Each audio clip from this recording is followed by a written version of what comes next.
ফেব্রুয়ারি মাসে তেলিয়ামুড়া থানায় নথিভুক্ত এক নাবালিকা ধর্ষণ মামলায় অভিযুক্ত ব্যক্তিকে অবশেষে গ্রেপ্তার করতে সক্ষম হলো তেলিয়ামুড়া থানার পুলিশ। অভিযুক্ত নির্মল দাস করিলং এলাকার বাসিন্দা এবং পেশায় টমটম চালক।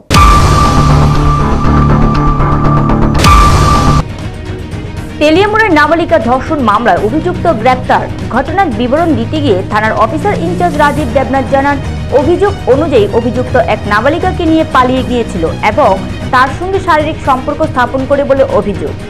এরপরই পরিবারের পক্ষ থেকে থানায় ধর্ষণের মামলা দায়ের করা হয়। অভিযোগের পর অভিযুক্ত পলাতক ছিল, তবে গোপন সূত্রে পাওয়া খবরের ভিত্তিতে পুলিশ মঙ্গলবার তাকে গ্রেপ্তার করতে সক্ষম হয়েছে। তবে গোটা ঘটনায় নতুন মোড় এনেছে আরও একটি তথ্য। স্থানীয় সূত্রে জানা গেছে, অভিযুক্ত এবং ওই নাবালিকার মধ্যে পূর্বে প্রেমের সম্পর্ক ছিল এবং পালিয়ে যাওয়ার ঘটনার পর বর্তমানে ওই নাবালিকাকে তার পরিবার বিবাহ দিয়ে দিয়েছে। এই পরিস্থিতি প্রশ্ন তুলে এই ঘটনাটি আদতে জোরপূর্বক ছিল নাকি সম্মতির ভিত্তিতে সম্পর্ক, যা পরে সামাজিক বা পারিবারিক চাপের কারণে আইনি মোড় নিয়েছে। তবে যেহেতু মামলার মধ্যে একজন নাবালিকা জড়িত, তাই আইনের চোখে বিষয়টি গুরুতর এবং পুলিশ সে অনুযায়ী তদন্ত চালাচ্ছে। থানার পক্ষ থেকে জানানো হয়েছে, তদন্ত প্রক্রিয়া চলছে এবং প্রমাণের ভিত্তিতে প্রয়োজনীয় আইনানুগ ব্যবস্থা নেওয়া হবে। এই ঘটনায় একদিকে যেমন নাবালিকাদের সুরক্ষা নিয়ে উদ্বেগ তৈরি হয়েছে, ঠিক তেমনি প্রেম সম্পর্ক এবং সামাজিক চাপের প্রেক্ষাপটে কিশোর কিশোরীদের জড়িয়ে পড়া আইনি জটিলতা নিয়েও চিন্তা বাড়ছে।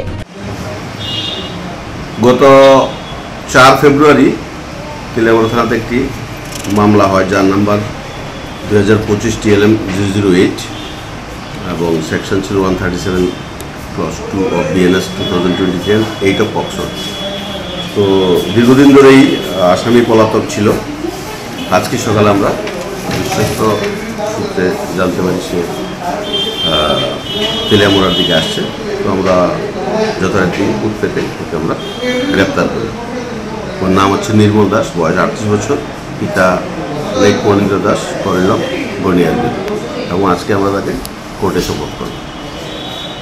নিজস্ব প্রতিনিধি রিপোর্ট, এশিয়ান টাইমস।